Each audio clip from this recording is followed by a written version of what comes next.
Senhor presidente, senhoras e senhores vereadores, público aqui presente, servidores desta casa, demais autoridades, minhas senhoras e meus senhores. Hoje,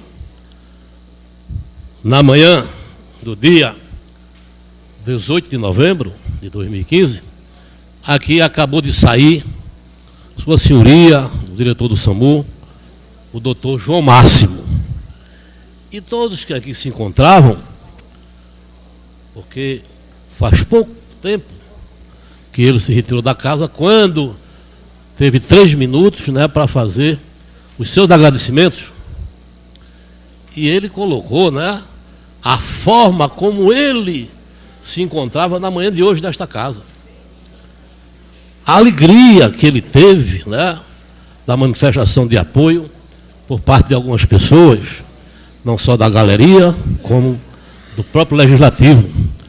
Ele se achou, de alma lavada e enxaguada, como dizia Dorico Paraguaçu, o homem da novela, que Arnaldo fez alusão ali, do Emboramente. E realmente, para ele, não deixa de ser uma vitória, o espaço que lhe fora concedido para buscar, explicar esse imbróglio que ocorreu, essa querela que se deu por conta da aprovação de um voto de repúdio.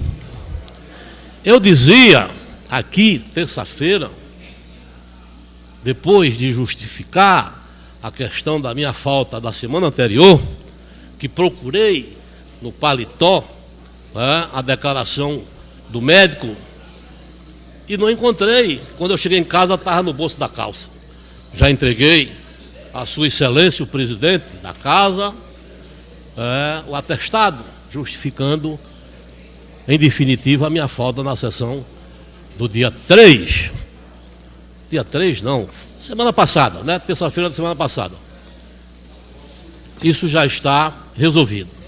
Mas naquela noite, eu também aproveitava a tribuna para dizer que estava muito próximo, mas muito próximo mesmo.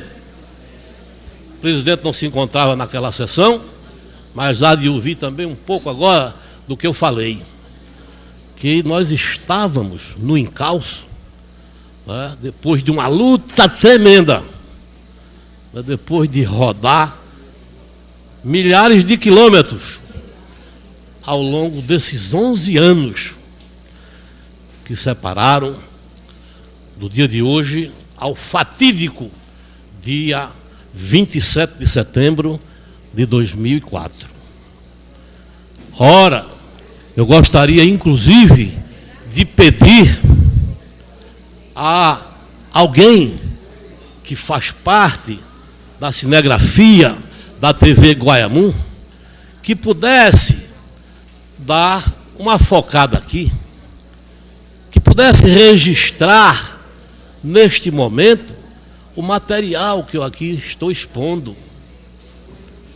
Eu dizia que fora caçado por uma farsa, que estava muito próximo de a gente provar com dados, porque só falo, como sempre digo aqui, de forma embasada, de forma documentada. E hoje eu trago a esta casa exatamente a farsa que foi criada para a justiça me roubar o mandato de prefeito, que fui eleito honestamente no pleito do dia 3 de outubro daquele ano. Está aqui. Não tem nada que justifique o relatório que fora feito por Sua Excelência, o então juiz de direito da comarca de Goiânia, que fora embora, promovido para a capital, depois de algum tempo. Hoje, inclusive, está na condição de presidente do TRE de Pernambuco.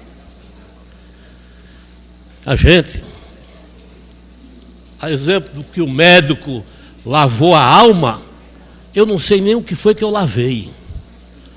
Eu lavei o meu corpo todo. Eu lavei o corpo da minha família, do meu filho, da minha esposa, dos meus parentes, dos meus amigos, daquilo tudo que eu fui alvo, das agressões, da sanha, né, dos adversários políticos, que não perderam tempo em agredir, em buscar desonrar, em dizer que a gente é desonesto, que a gente é ladrão, que a gente é bandido, que a gente é contraventor, para poder desqualificar, para poder descaracterizar a vida e a história de um cidadão. Não sabe a justiça o mal que me causou, a perda que eu tive em todos os aspectos, nesses 11 anos, minha gente.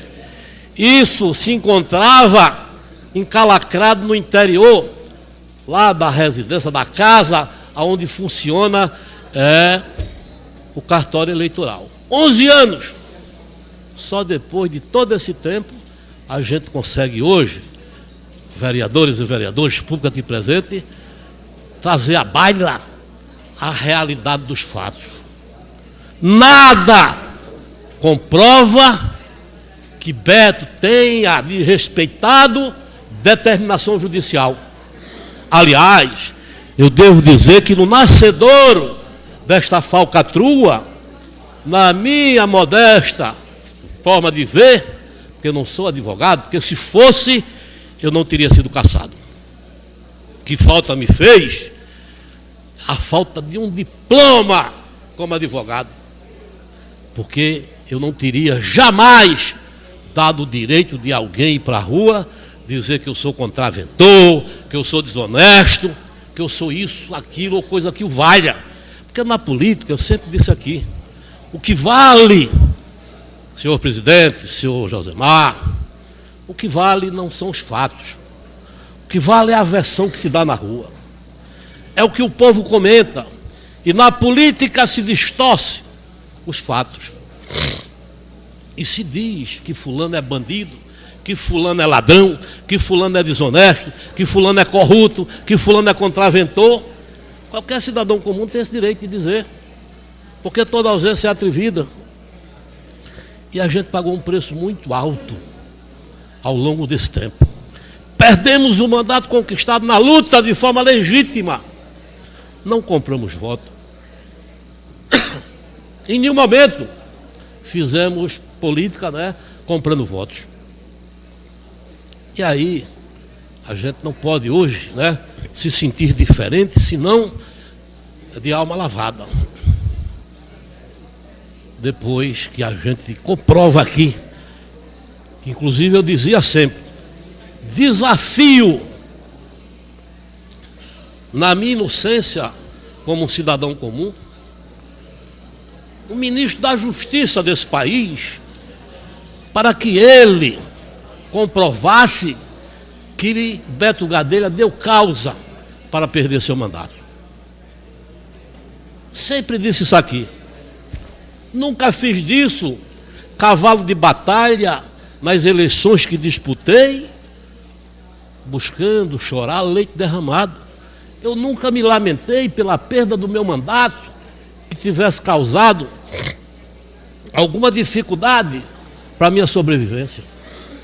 É verdade que por conta dessa farsa, eu disse aqui que já havia gasto mais de 100 mil reais, minha gente, me defendendo dessa falcatrua, sem me dar conta do valor inicial que nós pagamos ao advogado que também me vendeu em Brasília. Leve-se em consideração mais 30 mil reais. Eu não vou aqui buscar condenar quem quer que seja, porque todo mal traz um bem. E não há mal que sempre dure, e nem há bem que nunca se acabe. E o mal por si só se destrói. Agora, como dizia Capiba, na música de Madeira do Rosarinho, o grande compositor, que foi bandeira da campanha do saudoso governador Eduardo Campos, a injustiça dói. E como dói? Não é mole você carregar uma cruz durante 11 anos, sem a população ter sequer conhecimento da razão dos fatos. Isso é o que me deixa feliz e comprova que a gente nunca teve caminho tortuoso. Inventaram. Isso às vezes é fruto dos invejosos. E a inveja é perigosa, a inveja. É fruto da incapacidade de um concorrente, de um adversário político, de alguém que se incomoda com o seu sucesso. E eu sei a perda que isso me causou.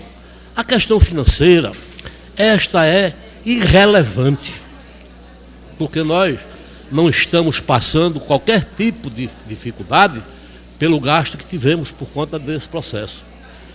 Mas a perda maior que nós temos a lamentar é exatamente a questão moral, que nós ficamos realmente acuados durante esses 11 anos. E 11 anos não são 11 dias, minha gente. Não são 11 horas. São 11 vezes 365 dias. É uma jornada, né, muito longa para a gente suportar, né, ouvir as gracinhas. Porque na rua, os adversários diziam, ele foi caçado a pé porque ele é ladrão. Ele foi caçado porque ele é corrupto, porque ele é bandido. Quem não tem conhecimento de causa, acha que porque essa atividade nunca foi reconhecida legalmente, poderia dar o direito de fazer o que fizeram. Que fosse pela ilegalidade da atividade, eu até admitiria, eu até aceitaria, mas não, minha gente. Subverteram a ordem, subverteram o objeto da queixa. Esses talões, que tem aqui o meu nome numa marca d'água dizendo vote Beto Gadelha 45 para prefeito e Marcílio Régio para vice-prefeito, a justiça achou pouco, não tendo o que criar para me impor apenas uma multa de 5 a 10 mil reais, me impôs uma multa absurda de 288 mil reais. E eu disse aqui já várias vezes, a multa foi arquivada em 2013. Tive um contato por mais de uma vez.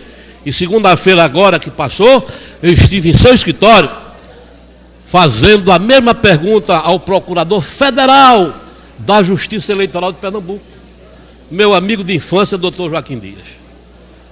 Eu lhe perguntara, já tinha a opinião dele aqui nesta casa, dizendo que era um fato inusitado. Veja o tamanho da sanha, da sede dessa gente em me perseguir. Nunca ele, em 30 anos como procurador federal da Justiça Eleitoral de Pernambuco, ele ouviu falar que se desarquivara uma multa que a PGFN, a Procuradoria-Geral da Fazenda Nacional, mandou arquivar em 2013. É uma vergonha, minha gente. O ano passado, me impediram de ser candidato a deputado federal.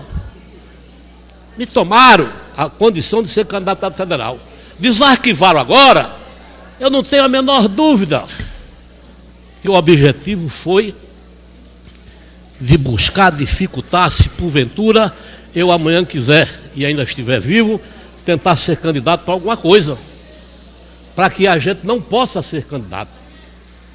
Então, o que é que há? Vereador, 2 minutos. Quem está por trás disso? Eu sempre indaguei aqui, a quem interessa isso? E o que ocorreu? Eu dizia no patrasmente, como diria Odorico, no patrasmente, que eu não perdera nada com a minha cassação, pois não sobrevivo da política, eu gosto dela, eu vivo nela, mas não vivo dela. Essa que é a diferença que me faz de algumas pessoas, e cada um faz política do jeito que gosta e que sabe. Mas a gente não poderia aceitar uma vergonha dessa e ficar calado, né? ficar calado. Isso me atrapalhou sobremaneira a minha carreira política. A gente estava prefeito, e da forma como a gente administrou no primeiro mandato, que saímos da administração com 88% de aprovação, mas não tinha reeleição naquela época, em 96. A gente com certeza ia marchar para ser eleito prefeito de novo em 2008. Mas os invejosos não deixaram. Me roubaram o direito de disputar um novo mandato, me tirando uma eleição legítima. Mas é assim mesmo. A vida não acaba aí. Né? A vida não termina aí. Tá certo? Queria agradecer a paciência. Vereador Beto, ainda tem um tempinho? Podia me dar uma... Pois não, vereadora. Eu vou pegar o fio da meada. Vou ser rápido, vereador. E não vou me adentrar mais detalhado nesse processo. Mas o vereador ex-prefeito, né, se queixa do que perdeu, não é a questão financeira, mas de seus direitos políticos, não é? Não foi só ele que perdeu, porque o vice-prefeito também vive prejudicado até hoje, não é? Até hoje, Marcílio, que era o vice-prefeito, ele vota com o documento de identidade porque não liberam para ele o título de eleitor.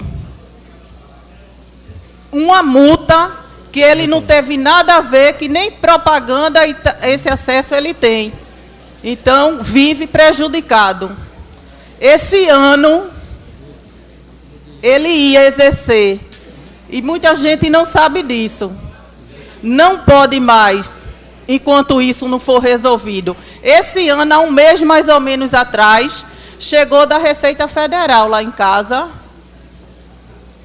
um boleto, aquelas informes, aquelas coisas da Receita Federal para pagar, de 294 mil e tantos reais.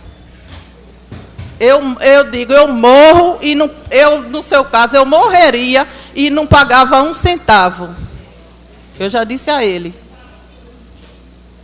Esse ano, ele deixou. Sim, mas eu não pago, não. Aí é que eu não pago mesmo, porque eu não tive nada a ver como ele também.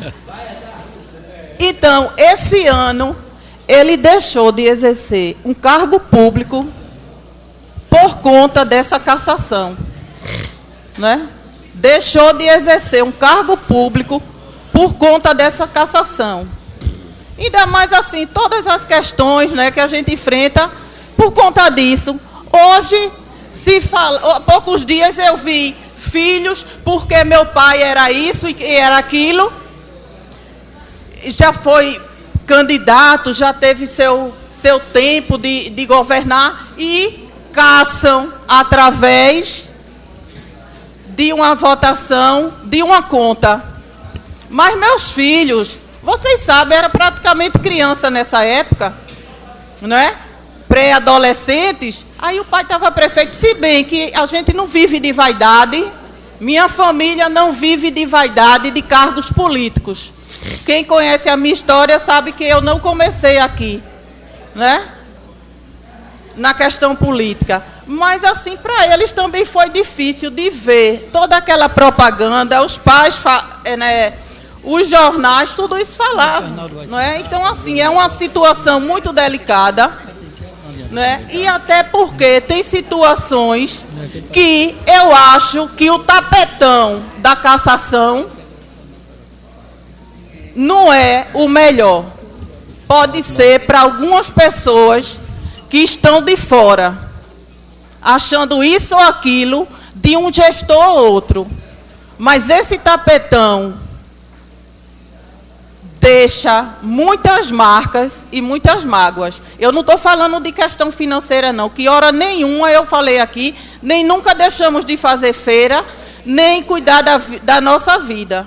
Mas eu estou falando, essa questão de cassação, eu não concordo